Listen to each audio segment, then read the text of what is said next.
Welcome back to Morning Cup of Brand Spark.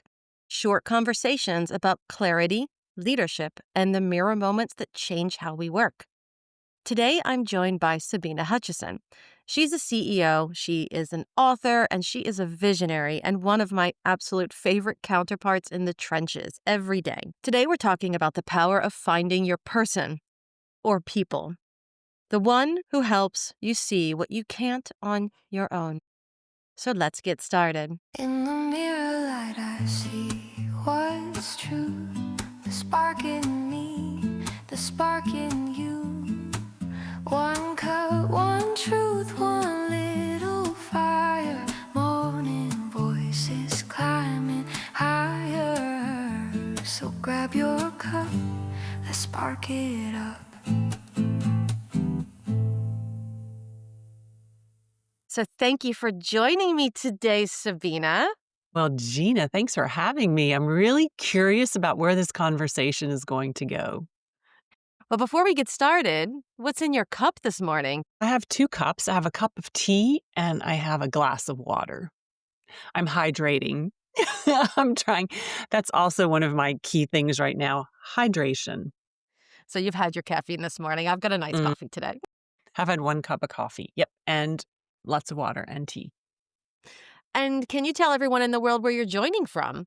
I am in Hamburg, Germany. I would say normally beautiful, sunny Hamburg, Germany, but it's rainy and a bit gray, but still nice. Well, hopefully it's sunny again tomorrow. I hope so too. I hope. So we've known each other for what, 13, I think, years now A or so? long time, Gina. Oh my goodness.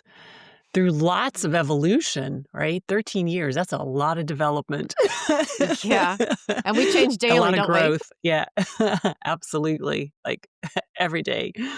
Have you always felt that collaboration was a big part of where you've come from? Yeah, definitely. A collaboration is like all me, I think. Even when I was younger, I had 2 sisters growing up. And I think we were like little mini collaborators. We were always like little partners in crime and coming up with schemes to get things done and things that we wanted. So I was even collaborating as a child, but I guess most of us do that. And also in college, I mean, if you really go back, or if I go back, I should say, I had to collaborate in my studies. I studied chemistry, so I did a lot of alone work, but also collaborated with your bench partners and in work, definitely too. I love collaborating because I see that as a way for us to also support each other and to lift each other up. And that's a very important part of who I am. I really love that. And it reminds me that you wrote about that in your book about the Power Squad. Yeah. The Power Squad. I know. Can you tell us Yeah. about that a little bit? It's interesting. Even interviewing all of the ladies in the book, almost all of them had power squads. And it was interesting too because they had different power squads based on what they needed or where they were or questions that they had. So they would have different groups of people that they would go to, um, for different challenges that they were facing. I remember one mentioned that she had someone if she needed to look at like industry questions and things that needed to be factual, she would have a group of individuals, and they've even had a Mm. WhatsApp group where they could ask each other questions. And then she would have individuals that she would brainstorm with that were like this creative, and she could ping pong back and forth. And then she also had individuals where she really needed guidance and where she would go to them for that. And the size, some of the people she mentioned that the group where she needed the guidance was a little bit smaller than some of the other ones where she would go back and forth. And I definitely have that too. And the collaboration piece is that even as I've shifted in some of the roles that I have, so for instance, I was for years in leadership roles within the Healthcare Business Women's Association. So it's an association to support women in their career development. And I've continued, even though some of us aren't working together anymore on a volunteer basis, I've continued the collaboration individually. So I've made sure to set up calls monthly with people so we keep that connection point. I think that's so important. You're so awesome at that. The calls, having all of those, the Yeah. check-ins with your Yeah. squad. Yeah, I love it. Sometimes you just chit chat and it's just nice. It's a good chance to exchange ideas. But very often I leave with like, ooh, that's a good thing, or it's a new introduction to another person, or somebody sends you an article that is helpful in something that you're working Mhm. on. So it always leads to something. And I think we can get so wrapped up in our world of working that this time for our squad can fall away. And I think it's just important not to. It gives me energy. Yeah. That's awesome. And of course, you pick different types of people to feed you in the different ways. But you Yeah. mentioned that you can get wrapped up in the daily of everything. Mhm. That is also that do it all mentality, right? Like how have you navigated that over the years? Because you've built some incredible things and done some amazing things. You're an author. You've got a platform. You're a CEO. You're a founder. You've had this incredible journey yourself. But how has that been like over the years? And what does that cost you? That do it all mentality. I feel Hmm. like I'm still in evolution of Yeah. that. It's like in my mind, I know that as a leader, you need to delegate and you need to have people support you. But if I'm completely transparent and kind of vulnerable in all of this, is that I still have a tendency to I don't know that it's the control, but it's just the doing. I'm a doer, and I can fall in the trap of wanting to do too much and trying to have it all on my plate and think, "Oh, I'll just do that, or I'll just do this, or I'll just do this." And it can be detrimental to me as a person, and it's detrimental to the other people around me because it can give them a sense that I don't trust them to do something. That's a really good point to always keep in the back of your mind too, right? Because it does impact people around you. Yeah, It's true. Yeah. absolutely. And and I know the do it all mentality, right? This is also quite common for people like you and I, the mavericks of the world. There's an amazing rush also that comes from getting things done and being proud of yourself and figuring it out Yeah, and for doing it, sure. right? Like we love it through all the struggle as well. But there's also a point where getting some help, what that feels like, right? Yeah. Do you remember a project or something you were working on where you thought, "Oh, this is what it can feel like when you let somebody in?" Probably the most recent example of that is when I started this book. And so when I started Beyond the Ladder and when I started the Ripple Network, those two things are the most recent for me, the newest kind of adventures that I'm on. I'm a co CEO of Zeus Plus. So that obviously is the priority for the business to be successful. We have employees. It's a hugely significant part of my life. So it's important that that runs and works. I also had this drive for the book and to work on the Ripple network. And initially, had the idea and I started going at it on my own. I was like, well, I don't, I can't do all this. I just don't have all these skills. And so, actually, one of the first people that I reached out to was you. I was like, I'm overwhelmed. I think I say that to you quite a bit. Yeah. Yeah. I'm overwhelmed, Gina. What Yeah, we ping pong that, do? don't Yeah, we? yeah.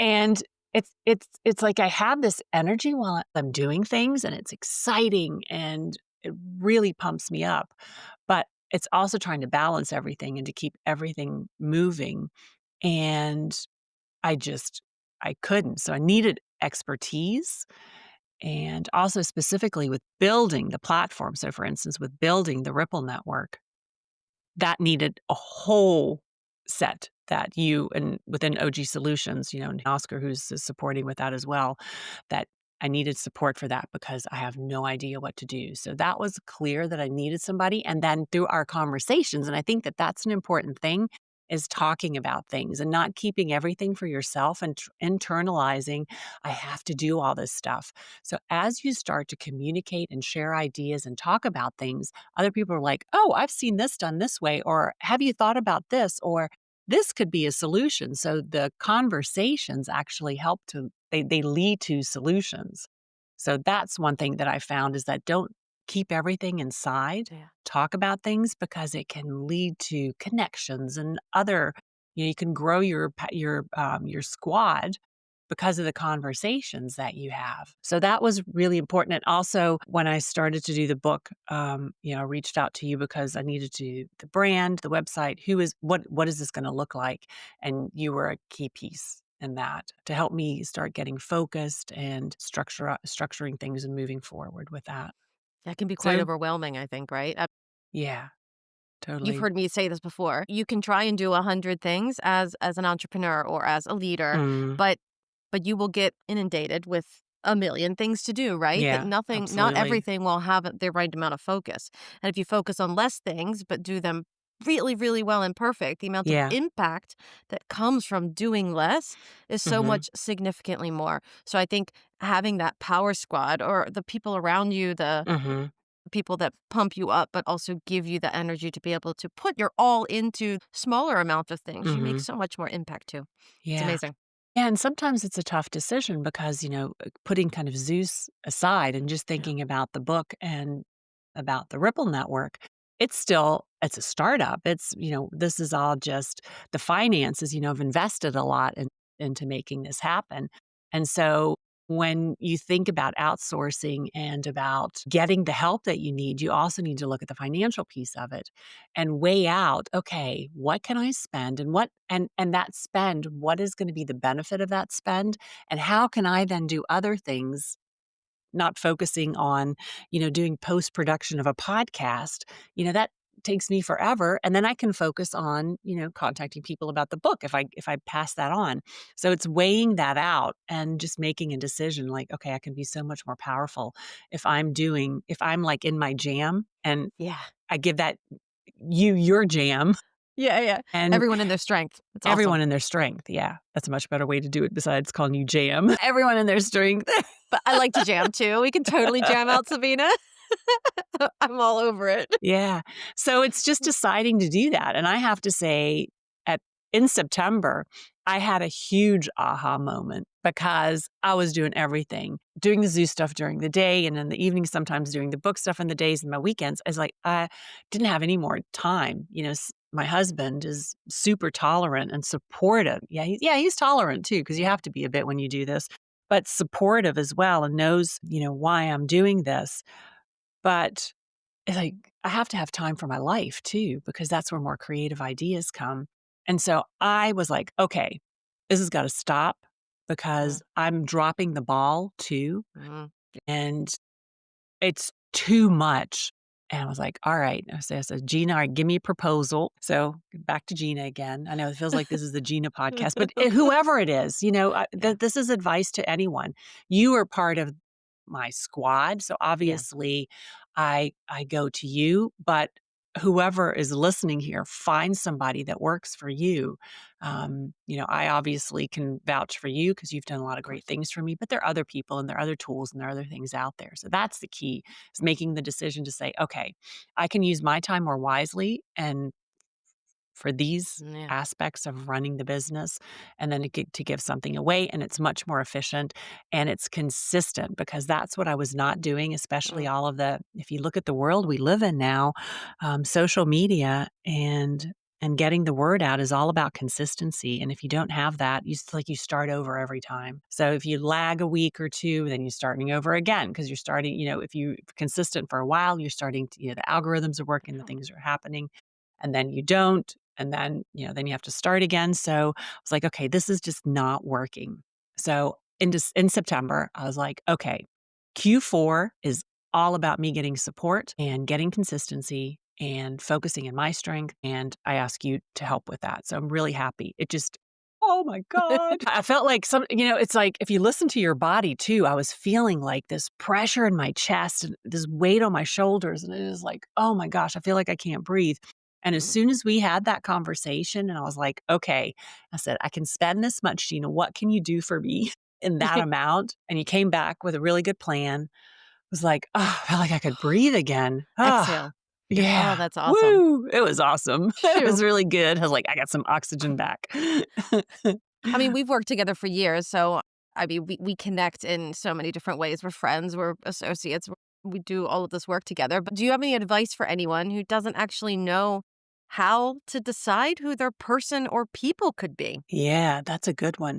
You do have to spend time with them because this is for me, all of this is it's very personal. First of all, it's me and it's my It's your brand and it's passion my projects book, too. it's my passion projects.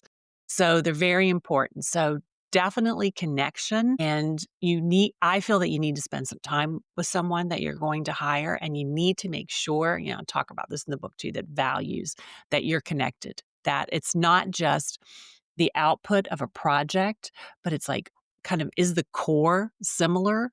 And do you believe kind of in the same things?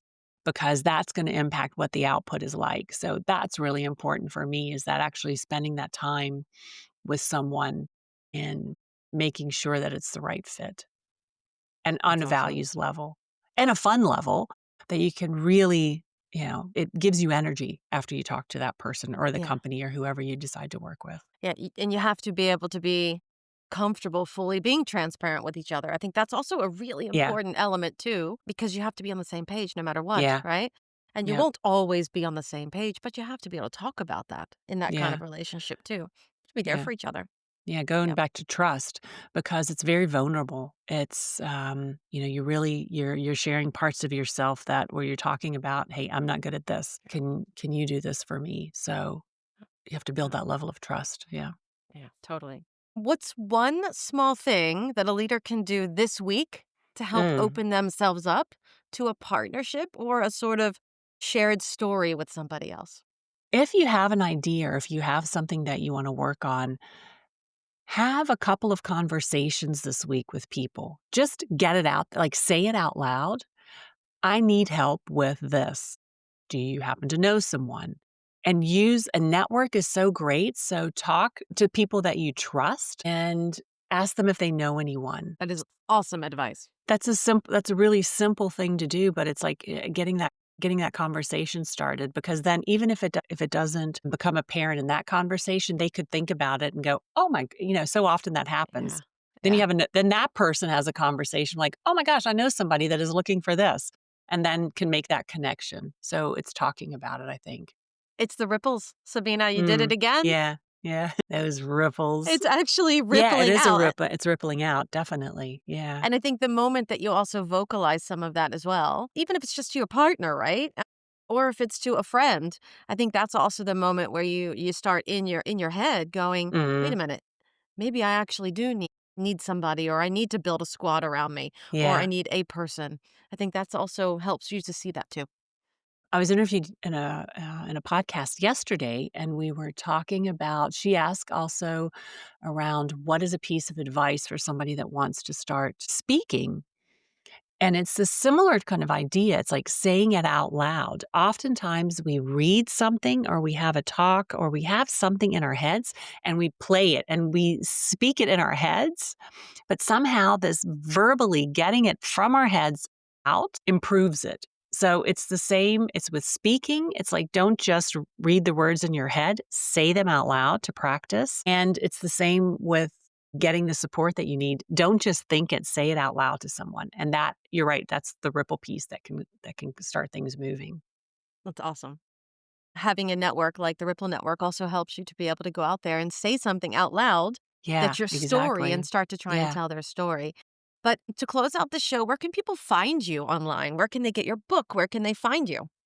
It's not yet on Amazon, but we're working on it. But until then, you can find it. The book is under sabinehutchison.com. And you can also check out the ripplenetwork.com if you're interested in learning more about speaking and getting your voice out. Awesome. And you have a podcast too? And I have a podcast too. Oh, yeah, that's a good one. Thanks, Gina. I forgot. I do have a podcast, and it's called Be the Ripple Podcast. And you can find that on Spotify, and YouTube, and Apple. Well, I thank you so much. It's also been a pleasure all of these years, and I can't wait for another 15 years together, Yeah, I Sabina. know. Well, And I thanks for wish you a having me. lovely, lovely day. Thanks, Gina. Thank Bye. you. Thanks for joining me on Morning Cup of Brand Spark with Sabina Hutchison. A reminder that independence doesn't mean isolation. Real clarity happens in reflection. If this conversation made you think about your own mirror person, share it with them. Over coffee, of course. See you next time. In the mirror light I see what's true. The spark in me, the spark in you. One cup, one truth, one little fire. Morning voices climbing higher. So grab your cup, let's spark it up.